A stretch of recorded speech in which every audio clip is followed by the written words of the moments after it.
కొన్ని టాస్కుల్లో అమర్ అంతగా ఆడలేకపోయాడు అనేది చాలామంది ఒక క్వశ్చన్ మార్క్ లాగా బయట ఆడియన్స్కి కన్వే చేసేలా చెప్పారు. అంటే గేమ్ ఎందుకు ఆడట్లేదు, అమర్కి ఏమైనా హెల్త్ ఇష్యూస్ ఉన్నాయా, లేకపోతే నిజంగా బిగ్ బాస్ హౌస్లోకి వెళ్ళాలి అనే ఆత్రం ఉంది తప్ప టాస్కులు ఆడి చూపించాలి అనే ఇంట్రెస్ట్ అమర్కి లేదు అని చాలామంది కూడా మాట్లాడారు. అసలు అమర్కి ఏమైనా హెల్త్ ఇష్యూస్ ఉన్నాయా, ఎందుకు కొన్ని టాస్కుల్లో ఆడలేకపోయాడు? అది టాస్క్ వచ్చేంతవరకు అక్కడ కొన్నిసార్లు మేము చెప్పలేము. ఎంత స్ట్రాంగ్ ఉన్నా ఒక్కొక్కసారి ఫస్ట్లోనే పోతుంది, లేకపోతే ఒక్కొక్కసారి ఎండ్ వరకు వచ్చి పోతుంది. అది మనము టాస్క్ అండ్ అప్పుడున్న సిచ్యువేషన్ బట్టి. ఎందుకంటే మేము కూడా ఇప్పుడు ఏదైనా జస్ట్ ఫన్ టాస్క్ లాగా మనకి ఏదైనా షోస్లో పెట్టినప్పుడు కూడా మనం ఆడుతున్నా సరే అలా ఉంటుంది. సో టాస్క్ గురించి మనం చెప్పలేము, ఏ సిచ్యువేషన్లో ఎలా అయినా అవ్వచ్చు. పెద్దగా కండలు ఉండి మంచిగా ఆడేవాళ్ళు కూడా ఒక్కొక్కసారి స్టార్టింగ్ సెకండ్ థర్డ్లోనే ఓడిపోయేది కూడా కొన్ని ఉన్నాయి. సో అది డిపెండ్స్ అంతే. కానీ హెల్త్ గురించి వస్తే డెఫినెట్గా అమర్కి ఇంతకు వెళ్ళే ముందే కూడా విపరీతమైన బ్యాక్ పెయిన్ ఉంది. ఇంతకు ముందు ఒకసారి మనం నీతోనే డాన్స్ కోసం ఒక ఇంటర్వ్యూ, అంటే బిగ్ బాస్కి వెళ్ళే ముందు ఒక ఇంటర్వ్యూ చేసినప్పుడు కూడా దాంట్లో మనం మెన్షన్ చేశాము. కానీ ఎందుకంటే వాళ్ళు కూడా అడిగారు కాబట్టి డాక్టర్ కూడా ఆ రోజు మళ్ళీ ఫిజియో కోసం వచ్చారు వెళ్ళే ఒక రోజు ముందు కూడా. ఓకే. సో అందుకోసమే అది టాపిక్ అప్పుడు వచ్చింది.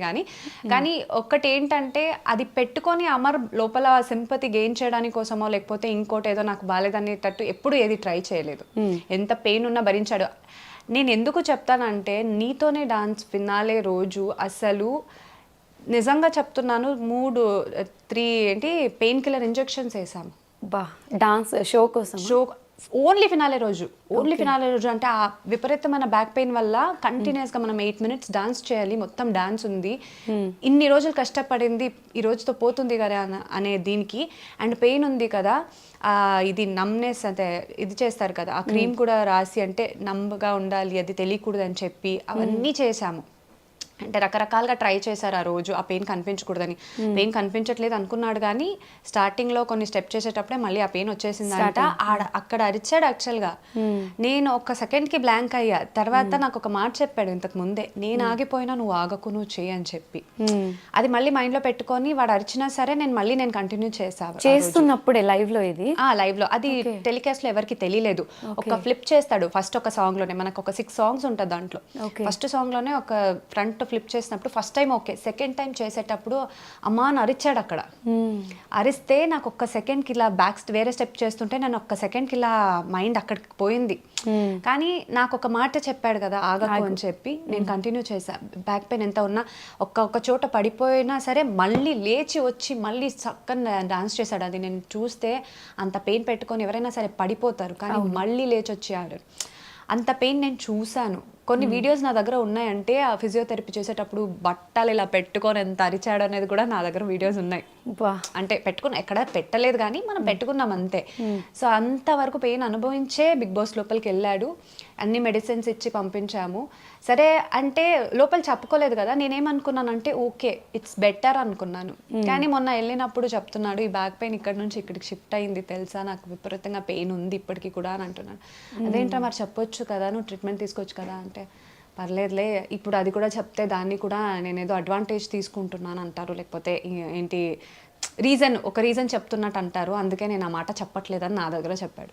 ఇప్పుడు ట్రీట్మెంట్ అయితే ఏం అవ్వట్లేదు దానికి. నా క్రీమ్ అయిపోయింది, నేను క్రీమ్ ఇప్పటికీ కూడా పంపిస్తున్నాను. ఆ పెయిన్కి ఏదైతే క్రీమ్ ఉంటుందో డాక్టర్ ఇచ్చింది, వెళ్ళినప్పుడు కూడా అమ్మ అయిపోతుంది మళ్ళీ పంపించేసే అని అన్నాడు. ఇప్పటికీ కూడా ఆ పెయిన్ నైట్ టైం వేసుకునే పడుకుంటున్నాడు. అంటే జనాలకి తేజు బయటకు వచ్చి మాట్లాడి చెప్తే ఇది తెలుస్తుంది. అదొక్కటే కాదు, అమర్కి ఆ టైంలో మనం బ్లడ్ టెస్ట్ చేసినప్పుడు కూడా మొత్తం కంప్లీట్ టెస్ట్ చేస్తే మజిల్ గ్రోత్ అనేది కూడా ఇప్పటికీ ప్రస్తుతానికి ఆగింది. అంటే అంత లేదు, ఫుల్ విటమిన్స్ అన్నీ మొత్తం లోలో ఉంది, అంటే ఎక్కువ లేదు. ఓకే, మొత్తం ఫుల్. అంటే నాకు కూడా అప్పుడు లేదు, అప్పటికే మనము విటమిన్ టాబ్లెట్స్ మెడిసిన్స్ తీసుకుంటూనే ఉన్నాము, మల్టీవిటమిన్ టాబ్లెట్స్. నాకు కూడా అప్పుడు లో బీపీ అయిపోయింది. అంటే ఫుడ్ సరిగ్గా తినడం అని కాదు, తీసుకున్న ఇంటేక్ మేబీ మనం చేసే పనులకి, అంటే అప్పుడు ఎక్కువ కదా డాన్స్ది, అప్పుడు నాకే లో బీపీ వచ్చింది. నాకు ఇప్పటికీ కూడా ఉంది. ఇంకా ఓకే, నేను ఇంకా మెడికేషన్ ఏం ప్రాపర్గా తీసుకోవట్లేదు, ఇవే సరిపోతుందని. అమర్కి కూడా సేమ్ సిచ్యుయేషన్. రీసెంట్గా అన్నారు కదా ఐవిల్ తీసుకుంటున్నాడు చూపించుకోకుండా అని చెప్పి. యాక్చువల్గా నాకు అంటే ఎవరో ఇన్స్టాగ్రామ్లో చూస్తేనే నాకు ప్రాపర్గా నాకు ఇన్ఫర్మేషన్ రాలేదు లోపల నుంచి. లేదు నార్మల్ ఇప్పుడు బాగున్నారు అని. కానీ ఐవీ ఇచ్చింది నాకు తెలీదు. నేను వీకెండ్ ఎపిసోడ్లో చూసిన తర్వాతే నాకు డేకి 2 ఐవీలు ఇస్తున్నారని తెలిసింది. తర్వాత తెలుసుకుంటేనే లో బీపీ అయింది, ఫీవర్ ప్లస్ అన్ని హెల్త్ బాగాలేదనే విషయం నాకు అప్పటికే తెలిసింది. సో ఉంది కానీ చూపించుకోవట్లేదు. ఎంటర్టైన్ చేయాలి, గేమ్ ఆడాలి, అదే ఉంది. అంటే ఒక రీజన్ వల్ల ఇలా ఏదో రీజన్ చెప్పుకుంటాడు అనేది ఎవరు చెప్పకూడదు, పాయింట్అవుట్ చేయకూడదు. అది మైండ్లో పెట్టుకొని ఎంతున్నా ఏది చెప్పుకోకుండా ఈజ్ డూయింగ్ ఇట్ అంతే. దాన్ని కూడా కొంతమంది అంటారు సింపతి, అది అంటే రకరకాలుగా అంటారు, మనం ఇంకేం చేయలేము. అవును, అంటే జనాలు ఎంత ఈజీగా ఒక కమెంట్ పెట్టేస్తారు, ఒక మాట మాట్లాడేస్తారు. వాళ్ళకి ఇవన్నీ ఏం తెలియదు కదా, అంటే లోపల ఎంత సఫర్ అవుతున్నారు, ఏం ఫీల్ అవుతున్నారు అనేది ఫేస్ చేసే వాళ్ళకే తెలుస్తుంది. నేను ఎందుకు విటమిన్స్ గురించి అంటే మజిల్ గ్రోత్ లేదు అది ఎందుకు చెప్పానంటే, డాక్టర్కి ఫస్ట్ నా దగ్గర చెప్పుకోలేదు ఇన్ని మెడికేషన్స్ తీసుకుంటున్నా ఎందుకని నాకు అది తెలియలేదు. తర్వాత డాక్టర్ అంటే కనుక్కుంటే తెలిసింది. ఏం దీని గురించి ఏంటి డాక్టర్ ప్రాబ్లము అంటే, ఓకే కదా బెటర్ అవుతాడంటే మెడికేషన్ ప్రాపర్గా తీసుకోవాలి, మళ్ళీ కొంచెం విటమిన్స్ అంతా ఒక నార్మల్ దీనికి వస్తేనే ఓకే అమ్మా అని అన్నారు. సరే దీనివల్ల ఏమైనా ప్రాబ్లం ఉందా అని అంటే, అమ్మ ఏమైనా దెబ్బ పడింది అనుకో కొంచెం గట్టిగా, డైరెక్ట్ ఫ్రాక్చర్ అమ్మ అన్నారు. డైరెక్ట్ ఫ్రాక్చరే అన్నారు. కానీ ఇంత రిస్క్ స్టెప్ తీసుకున్నా అది అని అంటే నాకు అప్పుడు భయం వేసింది. అంటే మళ్ళీ అది డైరెక్ట్ ఫ్రాక్చర్ అవుతుంది అంటే మజల్ అంత స్ట్రాంగ్ లేదని చెప్పారు కదా. నాకు అందుకే బిగ్ బాస్కి వెళ్ళే ముందు నాకు భయం వేసింది, అంటే టాస్క్లో కానీ ఏదైనా. సో నేను ఏం పంపించానంటే, నువ్వు ఎక్కువ టాస్క్ అని చెప్పి అని ఆడేయకు, ఎందుకంటే హెల్త్ ఇంపార్టెంట్, ఏదైనా అయిపోతే తర్వాత ఎవరు అడుగుతారు వచ్చి, వద్దు అని చెప్పి నేను పంపించా. ఓకే, అంటే హెల్త్ ఇంపార్టెంట్, గేమ్ కాదు అనే నాకు కన్సర్న్ అది ఉంటుంది కదా. కానీ లోపలికి వెళ్ళిన తర్వాత టాస్క్ వల్ల గేమ్ వల్ల ఇంత మాటలు పడుతుంటే ఏందబ్బా అనుకున్నా. కానీ అది కూడా లెక్కించకుండా, అది కూడా చెప్పకుండా తర్వాత ఇంప్రూవ్ అవుతూ వెళ్ళిపోయాడు. అరే ఓకే జాగ్రత్తగా ఉంటే చాలానే ఉంది అంతే ఇంకా. ఓకే, సో అమర్ జెన్యూన్గా ఫిల్టర్స్ లేకుండా ఎలా అయితే ఓపెన్గా గేమ్లో బిగ్ బాస్ హౌస్లో ఉన్నాడో, తేజుతో కూడా అలానే ఉంటాడా? చెప్పుకుంటారు, అన్ని చెప్పుకుంటుంటారు. కొన్ని చెప్పుకోడు, తర్వాత తెలుస్తుంది ఎందుకు చెప్పలేదంటే నీకు చెప్పి బాధపడడం ఇష్టం లేదు అలా అన్నమాట. మంచిగా ఉన్నాం కదా చాలు అని అంటుంటారు అనమాట. సో అమర్తో లవ్, పెళ్ళి, ఇన్ని డేస్ జర్నీ గురించి అందరికీ తెలుసు. పెళ్ళైన తర్వాత ఇన్ని డేస్లో అమర్ ఇచ్చిన ది బెస్ట్ మూమెంట్స్ ఏవి అంటే తేజు ఏం చెప్తుంది? అంటే బెస్ట్ మూమెంట్ అని నేను ఒక పర్టికులర్గా చెప్పలేను. అమ్మరు నేను మంచిగా ఉన్న డేస్ అంతా ఐ చెరిష్ దోస్ మూమెంట్స్ అంతే అన్నీ. ఓకే, కొంచెం అమర్ విషయంలో కొంచెం టఫ్గా ఫీల్ అయిన సిచ్యువేషన్స్, కొంచెం బాధపడినవి అంటే బిగ్ బాస్కి అమర్ వెళ్ళిన తర్వాత ఏం చెప్తారా? ఉంటాయి, అంతకు ముందు కూడా కొన్ని అప్స్ అండ్ డౌన్స్ అనేది ఉంటాయి. కానీ ఆ ప్రాసెస్ ఏంటంటే ఒకరినొకరు అర్థం చేసుకోవడం అంతే. అమర్కి తేజు అంటే ప్రాణం. సో బట్ తేజు అమర్ని ఒక కిడ్డీ లాగా ప్యాంపర్ చేస్తూ, చిన్న పిల్లోళ్ళలాగా ఎక్కువ కేర్ చేస్తుంది అనేది అందరూ చెప్తూ ఉంటారు. సో అమర్ ఎక్కువ ప్యాంపర్ చేస్తాడా, తేజు ఎక్కువ? నేనే అది అమర్ని అడిగిన అమర్ కూడా అదే చెప్తాడు. అవునా? అమర్ నన్నేం ప్యాంపర్ చేయడు, నేనే చేస్తా. ఓకే, తేజుకి ప్యాంపరింగ్ కావాలంటే ఎవరు చేస్తారు? నాకు ఎవరు చేయరు, అందుకే చెప్తుంటా. అయ్యో నేను వాడిని ప్యాంపర్ చేయడంలోనే అయిపోతుంది.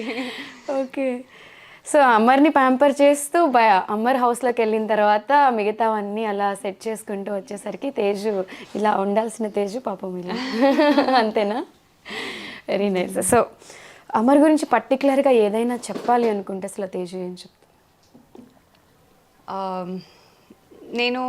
నేను ఒక్కటే అన్నాను అమర్కి ఇంతకు ముందు కూడా, వెళ్ళే ముందు, నువ్వు నీలా ఉంటే జనాలకి నచ్చుతుంది అని చెప్పి. సో అమర్లానే ఉన్నాడు కదా. సో స్టార్టింగ్ కొంచెం అర్థం కాకపోయినా అమర్లాగే చాలా మంది జనాలకి నచ్చారు. సో అలాగే ఉండాలి. అండ్ బయటకు వచ్చిన తర్వాత కొన్ని చెప్తారు, అంటే ఎక్కువ నమ్మడం కూడా, ఎక్కువ అతి మంచితనం కూడా సెల్ఫ్ లైఫ్కి కొంచెం ఒక్కొక్కసారి ప్రాబ్లం అవుతుంది. సో అదొక్కటే. నేను అందుకే చాలా వరకు కేర్ తీసుకుంటూ ఉంటా ఆ విషయంలో. కొన్నిసార్లు గట్టిగా అయినా చెప్తా, ఆ విషయంలో నాకు అమర్కి గొడవ వచ్చినా మళ్ళీ సెట్ అయిపోతుంది, అది పర్లేదు, కానీ నేను గట్టిగా చెప్తా, ఎందుకంటే మళ్ళీ అది రిపీట్ అవ్వకూడదు అని చెప్పి. సో బయట వాళ్ళకి అమర్ ఎలా ఉన్నా అనవసరం, కానీ నాకు అమర్ ఎలా అదే కదా కావాలి, ఇంపార్టెంట్ కాబట్టి. అండ్ ఇకపై అయినా బిగ్ బాస్ నుంచి బయటకు వచ్చిన తర్వాత అయినా ఇది ఒక పెద్ద లెసన్లా తీసుకోవాలి అమర్, లైఫ్ లెసన్లా తీసుకొని అతి మంచితనం కాకుండా, మంచితనం ఉండాలి డెఫినెట్గా, అది చెప్పినా సరే మారదు అమర్కి, అలాగే ఉంటాడు. ఇప్పటికీ నేను చెప్తున్నాను కదా, నేను ఇంత అనుకుంటున్నాను లైఫ్ లెసన్ అర్థం చేసుకోవాలి అండ్ వచ్చిన తర్వాత ఇన్ని చూపించి నువ్వు మారు అని చెప్పినా మారడు. డెఫినెట్గా ఆ మంచితనం అనేది పోదు, అది ఇన్బిల్ట్గా వచ్చేసింది. కాబట్టి కనీసం అట్లీస్ట్ అందరినీ గుడ్డిగా నమ్మడం ఆపేసి కొంచెం సెల్ఫ్ లైఫ్ నేనే అంటే అది కొంచెం పెంచుకొని ఉంటే లైఫ్లో అమర్ కూడా చాలా హ్యాపీగా ఉంటాడు. ఏదైనా చిన్న బాధ కలుగుతుందంటే, ఇప్పుడు ఎంత బాధపడిన లోపల మన వాళ్ళు అనుకున్నాడు కాబట్టి దానివల్లే బాధపడతాడు. అలాంటిది ఇంకోసారి జరగకూడదని నేను అనుకుంటున్నాను. ఇదే చెప్తాను బయటకు వచ్చిన తర్వాత. ఐ విష్ అదొక్కటే. ఓకే.